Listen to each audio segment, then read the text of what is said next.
Parliament ఎన్నికలకు శంఖారావం పూరించేందుకు నేడు తుక్కుగూడలో కాంగ్రెస్ భారీ బహిరంగ సభ ఏర్పాటు చేసింది.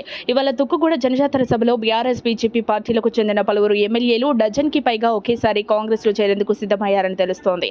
వీరంతా కొద్ది రోజుల నుండే కాంగ్రెస్తో టచ్లో ఉన్నారని, సీఎం రేవంత్ రెడ్డిని కలిశారని, ఈ రోజు తుక్కుగూడ జనజాతర సభలో పార్టీలో చేరే అవకాశం ఉందని తెలుస్తోంది.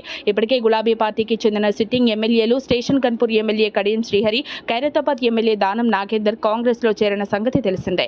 ఇదిలా ఉండగా దానం నాగేందర్ను సికింద్రాబాద్ ఎంపీ అభ్యర్థిగా, కడియం కావ్యను వరంగల్ ఎంపీ అభ్యర్థిగా ప్రకటించారు. ఇక కరీంనగర్ ఎంపీ అభ్యర్థిగా గంగుల కమలాకర్ కాంగ్రెస్లో చేరుకుని బరిలోకి దింపుతారని తెలుస్తోంది. అదే సందర్భంలో కాంగ్రెస్లో చేరికలు ఊపందుకోబోతున్నట్లు లీకులు ఇస్తున్నారు.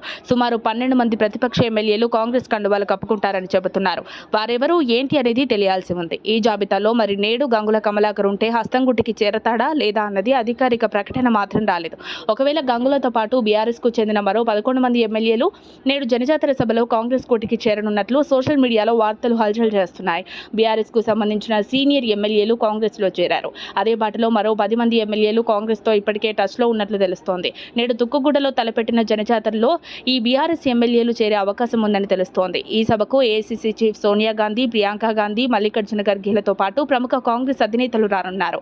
ఈ సభలోనే 10 మంది బీఆర్ఎస్ ఎమ్మెల్యేలు కాంగ్రెస్లో చేరనున్నట్లు సోషల్ మీడియాలో సైతం వార్తలు చక్కర్లు కొడుతున్నాయి. ఈ విషయం బీఆర్ఎస్ కు మాత్రం బిగ్ షాక్. బీఆర్ఎస్ ఖాళీ అయ్యే పరిస్థితులు ఏర్పడ్డాయి. ఇప్పటికే ఓటమి నుండి కోలుకోకముందే కేసీఆర్ వరుస దెబ్బలు తగులుతున్నాయి. ఇక నేడు వీరంతా కాంగ్రెస్ కండువా కప్పుకుంటే తెలంగాణలో బీఆర్ఎస్ కనుమరుగవటం ఖాయమని తెలుస్తోంది.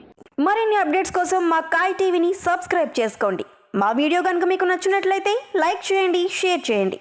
మీ విలువైన అభిప్రాయాలను కామెంట్ బాక్స్లో తెలియజేయండి.